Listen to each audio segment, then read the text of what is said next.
नमस्कार, आप देख रहे हैं न्यूज वन प्लस और मैं हूं आप सभी के साथ मोनिका। आज के विशेष कार्यक्रम में हम चर्चा करेंगे सदन के बजट सत्र के दूसरे चरण पर जो हाल ही में शुरू हुआ है।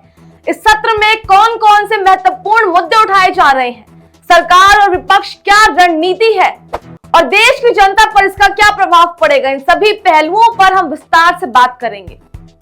सबसे पहले बात करते हैं बजट सत्र के दूसरे चरण की प्रमुख प्राथमिकताओं की।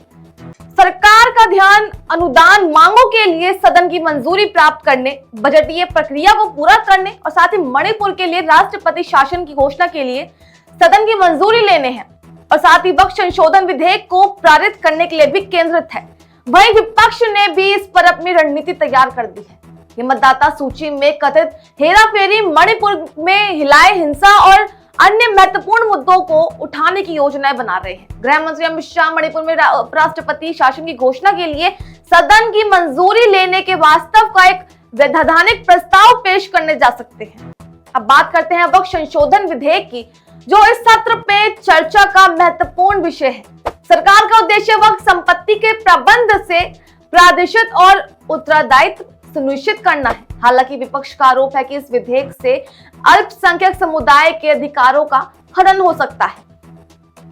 मणिपुर में राष्ट्रपति शासन लागू करने के प्रस्ताव पर भी सदन में गर्मागर्म बहस होने की संभावना है और राज्य में हालिया हिंसा और कानूनी व्यवस्था की स्थिति देखते हुए सरकार ने यह कदम उठाया कि विपक्ष का कहना है कि ये लोकतांत्रिक मूल्यों के खिलाफ है और साथ ही राज्य सरकार को और समय दिया जाना चाहिए इस बारे में।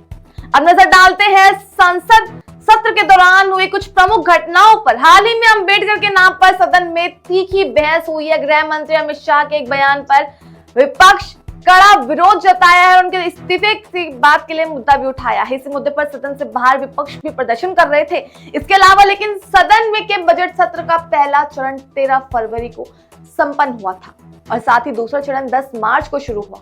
इस बीच सदन की स्थायी समिति ने विभिन्न मंत्रालयों के अनुदान मांगों पर विचार अपने विमर्श किए हैं। अब बात करते हैं आगामी दिनों में सदन में होने वाली चर्चाओं की। सरकार की योजना है कि बजट से संबंधित सभी प्रक्रियाएं समय पर पूरी की जानी चाहिए और ताकि विकास कार्यों में कोई बाधा न आए और साथ ही विपक्ष भी अपनी मांगों को लेकर आक्रामक रुख अपनाए हुए हैं, जिससे सदन की कार्यवाही प्रभावित हो सकती है। आखिर में ये देखना महत्वपूर्ण होगा कि सदन में ये सत्र किस दिशा में आगे बढ़ता है। क्या सरकार और विपक्ष मिलकर देश हित में निर्णय ले पाएंगे या राजनीतिक खींचातानी के चलते महत्वपूर्ण विधेयक अटक जाएंगे। देश की जनता की नजरें सदन की कार्यवाही पर टिकी हुई और वो उम्मीद कर रहे हैं कि उनकी प्रतिनिधि उनकी समस्याओं का समाधान निकले। ये तो था हमारा आज का विषय कार्यक्रम सदन के बजट सत्र के दूसरे चरण पर।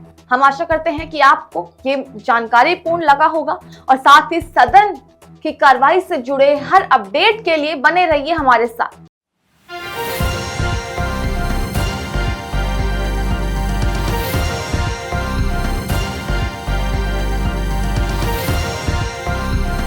आप देख रहे हैं न्यूज वन प्लस, हर वक्त हर खबर।